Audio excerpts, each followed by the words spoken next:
এমন কিছু পাখি যাদের আওয়াজ খুবই খতরনাক এবং ভয়ঙ্কর। নাম্বার 1, লাফিং কোকাবুরা। এই পাখির আওয়াজ এমনই মনে হবে কোনো ডাইনি হাসছে, এই হলো এর আওয়াজ।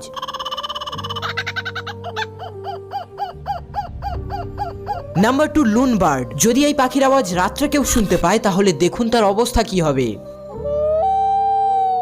পরেরটা আরো ইন্টারেস্টিং, তবে তার আগে প্লিজ ভিডিওটা লাইক করে সাবস্ক্রাইব করে দিন। নাম্বার 3, সোবিল। এই পাখির ডাক শুনলে আপনার মনেই হবে না এটা কোনো পাখির ডাক, কারণ এই পাখি যখন ডাকে তখন মনে হবে কেউ AK-47 চালাচ্ছে।